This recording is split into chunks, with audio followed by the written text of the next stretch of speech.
Alright there, my name's Ragtag and I'm the greatest gutter tier gamer on the face of this earth. Top 5 millionth player, Lord of the Losers, unbelievably unremarkable, and King of Edutainment in Apex Legends, because today we're going to take a look at the top 10 games that are lost the very moment you get to the character select screen of Apex.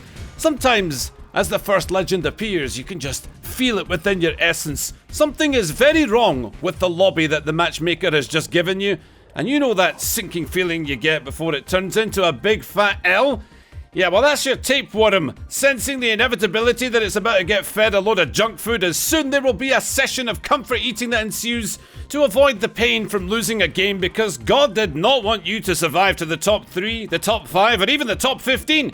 If your parasite is twitchingly aware of how futile a game is before it starts, most players would then just sit back and probably do nothing but look on as nothing more than a witness who has no chance of escaping this apocalypse, because they are so close to the center of that nuclear blast that you can't hide from it or run from it, but instead watch their last moments on this earth as that horror unfolds, which is where I come in to whisk you away and be your personal Dr. Manhattan, teleport you to Mars and watch you flop around like a fish on that atmosphere before providing you with a bubble of serenity. I will take that proverbial stinger out of your urethra so that you can approach each of the following 10 scenarios like an apathetic monk instead of a pathetic loser, because let's face it, this is all part of Apex Legends experience. Now before we count this list down, I need to take a moment to shout out a channel that has had its wings clipped recently, and by clipped, I mean it was detonated by YouTube like a program being sent back to the source of the Matrix, which was a shame because this was one I really enjoyed. A couple of guys made an MMA channel called Fight Perfect TV, and one of them is a ferocious beast for the UFC, but the two guys excel at calling out ineffective martial arts techniques and videos that are basically irresponsible to spread to the masses.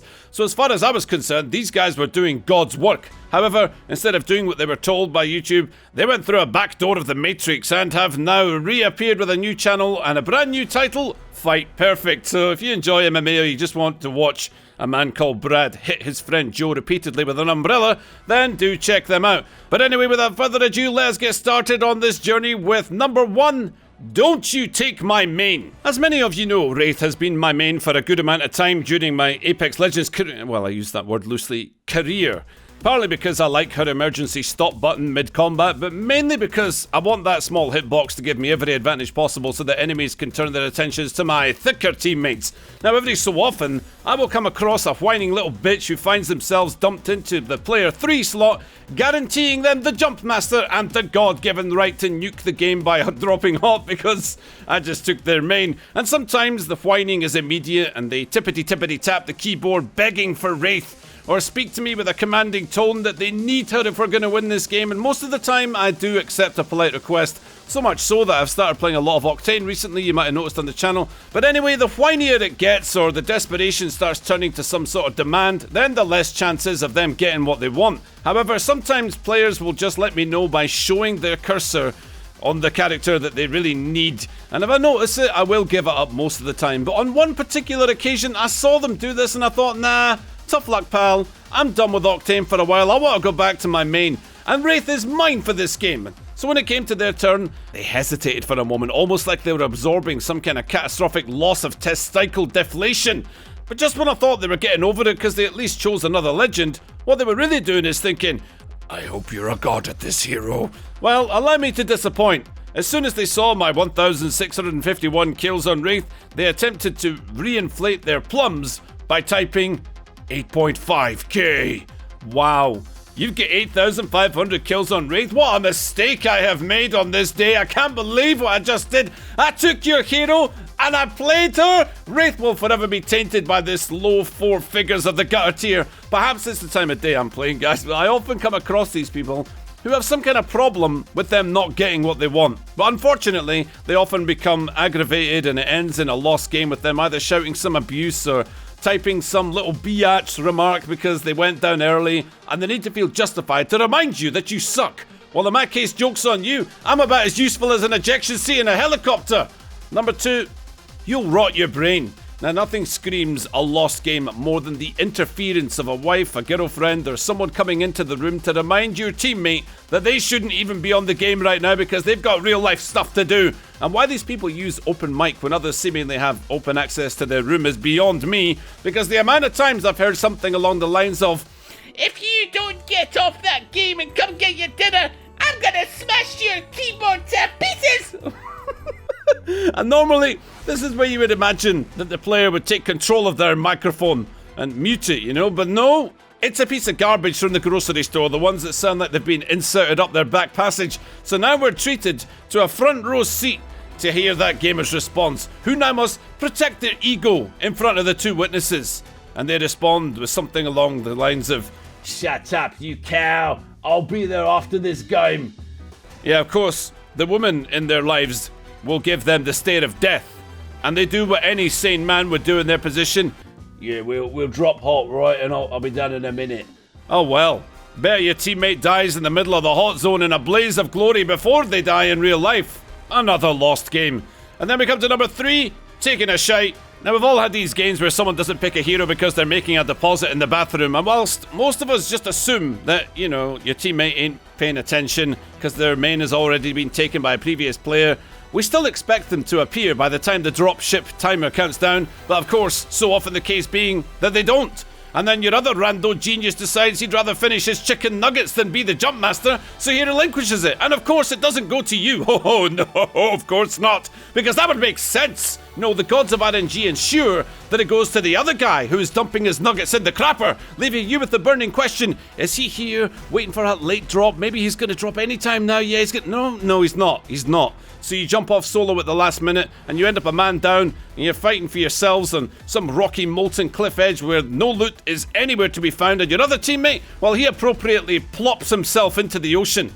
Number 4, plot twist. That AFK turned out to be you, you cheeky bastard. Number 5, TTV. Can anyone explain to me why this even happens? Why do people put this in their name? Because there's now a scientific fact with multiple studies conducted and papers published that TTV in a name gives you a 50% chance of having them drop solo the moment the game begins, a 70% chance that they're going to go off and do their own thing without pinging any intention, map rotation, or any attachments whatsoever, and a 100% chance that you're going to lose that game with them declaring you a useless idiot at the end. And those are facts that I just made up, but the unfortunate teammates of Mr. TTV, basically they sometimes feel the need to go to that professional player's Twitch channel and find out what's going on, but they actually find one or two things instead. 1, they aren't even streaming and haven't done so in years, or 2, they are streaming and their only other viewer is their mum on her iPad going, "Oh, that's my boy, putting those noobs." Actually, no, it's worse than that. This person just made their mum a Twitch account and logged in downstairs in the hope that she'll pass by the kitchen counter and watch her son make something of himself. Well, he will. He'll make a complete freaking idiot out of himself. Now guys, I actually do stream on TTV, as many of you probably know, but unfortunately I'm one of those schedule-less losers that has trouble committing to when I'm actually going to be on. I might be on today actually, but whilst I'm no expert in running any kind of successful streaming channel, I struggle to understand what kind of advertising these people think they're giving out when they're anything but an effective teammate most of the time. Actually, no, I've met one TTV streamer who was a very nice guy, so much so that I made a video about him, but to me in general, it's the same old tree falls sounds in the forest analogy. If you have no viewers and you drop a 20 bomb, does anyone even give a shit? The most you can hope for is someone coming onto your channel to check if you're a bot or not, maybe hurl some abuse at you for camping at them around the corner, but gain followers because of your origin handle? Get fucked. Number 6, Cable was right. You know that beautiful, heartwarming movie? It's a romantic comedy, some of you might have heard of it, Deadpool 2. Wade asks Cable if dubstep is still a thing in the future. And later on in the movie, Cable denounces the genre and said it's for little puss-wusses. Now, I happen to disagree with that because I myself listen to a little bit of cinematic dubstep now and again. But there are times when I realise that Cable was correct. And those times are when you come across players who don't use headphones. Oh, no. They use their speakers for game sounds. And it comes right back down the microphone, except you don't hear the game sounds, you hear music, and a lot of it. And it's always dubstep in my games. On the rare occasion It's those expensive open back headphones that actually have amazing sound quality for the listener, but with an open microphone it's like third party smoke. It's disgusting, it leaks back through, and it actually doesn't matter, because what matters now is your teammate isn't going to be able to hear any of those game sounds because they're a boss. They're some kind of adrenaline junkie who's going to use the power of sight over the power of sound, and when someone creeps up behind them and blasts their colon into a million pieces with a mastiff, that's going to be your fault. You deserve any abuse that they're going to give you. But look, do you know what? If you want to listen to music while you play, go ahead. But if you have no intention of balancing your game sounds, you might want to find a good wall for your back, because you can't expect other people to be your ears, arsehole. Number 7, the sub. Fortunately, I've not seen this one too much, but around once a month, the message pops up on a screen from my fellow teammate who feels the need to make an important announcement. And they do this because once your squad is fully formed, you get to see, the your squad screen, and you realize that, oh man, I've been landed with an apex predator and this guy's got 20,000 kills. I've just hit the jackpot. But don't worry. Before you even get to that screen, Character Select is the place where you're going to see this little disclaimer typed on the screen. Something along the lines of, oh hey, my little bro is going to play this next game, okay? And then you see the 20,000 kills and you say, no mate, no, that's not okay. This is not okay at all. Please play this game, please, I beg you. I've just lost the last 10 in a row. Actually, it doesn't matter. No one can help me at this point. Now, this next thought might seem a little skeptical to you, but after some of these games, I honestly start to wonder if there even is a little bro in this scenario, and it's just maybe some terrible player who bought themselves a boosted account and start to make these disclaimers every so often because they're getting called out for being horrific players. But no, we have to believe that it is a sub. Even though, when I've had it happen to me, they don't seem like brand new players. It's just another gutter tier nublet. I mean, there's always the possibility for these people you could actually buy your little brother. Oh wait, it's free to play. Ah yes, of course you're not going to do that because it's the skins. You need to keep the skins. How silly of me. Right, but it's just for one game, isn't it? Yeah, dickhead. And number 8, Ding and Dong.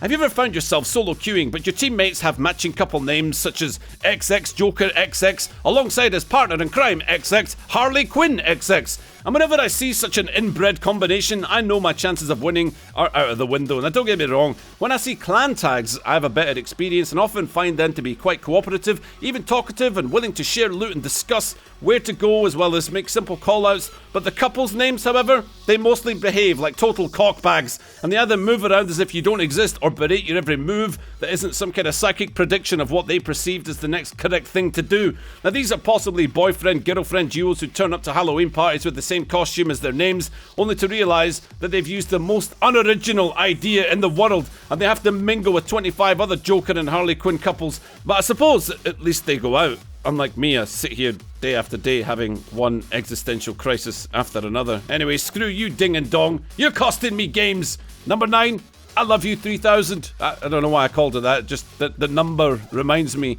of the amount of times that certain idiots like to press their character select before the turn is over. I don't know why they do it. He made the right choice this time.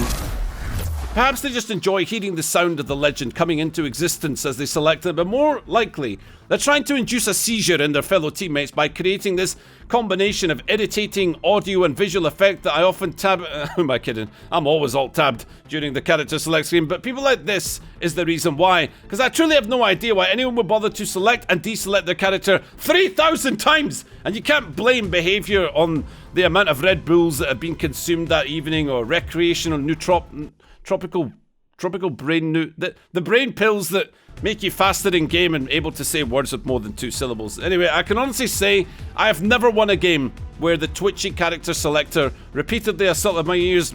That's because I alt and F4'd. Have a nice game, sucker. Number 10, Hacksaws. You see the name on the character select screen, it's a bunch of jumbled letters and numbers, and you know instantly this game is lost, or that you've got an aimbot in your squad. Could be that. It turns out it's neither of those things, and as you read the seemingly incomprehensible combination of characters that make up this player's name, you realise you are going to lose this game because that player is me. Welcome to my world, bitch.